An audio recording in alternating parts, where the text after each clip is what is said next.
Bonjour et bienvenue sur Isobourse. Vendredi 15 mars 2024, l'indice CAC 40 a terminé la semaine sur une hausse hebdomadaire de 1,70% à 8164 points, au plus haut de son histoire, portant son gain à 8,23% depuis le début d'année 2024.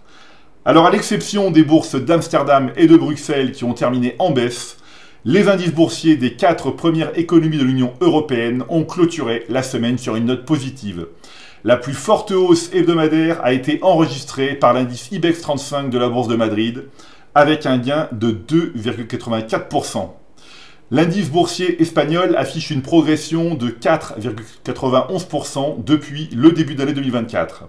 L'IBEX 35 évolue au sein d'une tendance haussière à moyen terme depuis le croisement haussier des courbes de pression 5 et 20 mois validé en janvier 2023.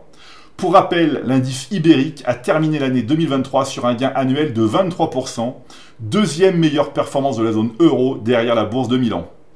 Plus forte baisse de la semaine et pire performance depuis début 2024, le principal indice de la bourse de Bruxelles, le BEL 20, évolue dans une tendance compliquée à moyen terme depuis le croisement baissier des courbes de pression 5 et 20 mois validé en mai 2022. Cependant, les courbes sont désormais très proches d'une issue positive, ce qui permettrait à l'indice belge de retrouver une orientation haussière à moyen terme et de se remettre dans la course avec les autres grands indices de la zone euro. L'indice vedette de la Bourse de Paris, le CAC 40, a continué sa progression cette semaine, s'éloignant du seuil symbolique de 8000 points.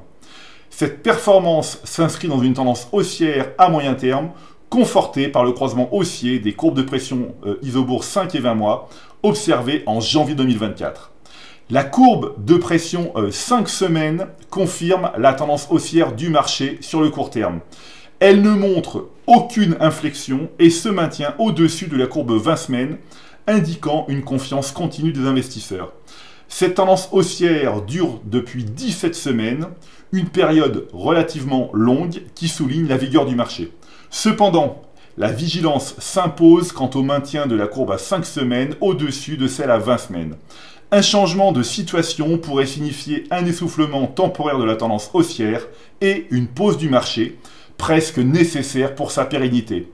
Plus largement, tous les principaux indices boursiers de l'Union européenne affichent une tendance favorable à moyen terme, y compris l'indice belge qui est en train de rattraper son retard.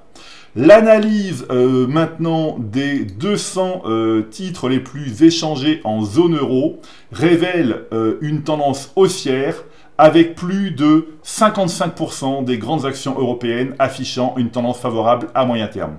Alors si cette observation incite à l'optimisme, il est crucial de rester vigilant et de maintenir une attitude prudente, patiente, rigoureuse et disciplinée.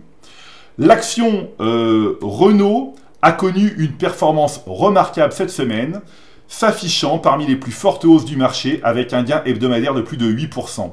Le modèle est positif à moyen terme sur le titre depuis septembre 2022 et la valeur a enregistré un gain de 55% depuis le dernier signal haussier. Sur l'unité de temps trimestrielle, le croisement haussier des courbes de pression 5 et 20 trimestres validées au deuxième trimestre 2023 suggère que le redressement du constructeur automobile français n'est qu'à ses débuts, indiquant un potentiel de croissance supplémentaire à long terme. Voilà, c'est maintenant à vous de faire le point de vos valeurs en portefeuille avec Isobourse. Je vous donne rendez-vous pour ma prochaine chronique et d'ici là, restez avec nous sur Isobourse.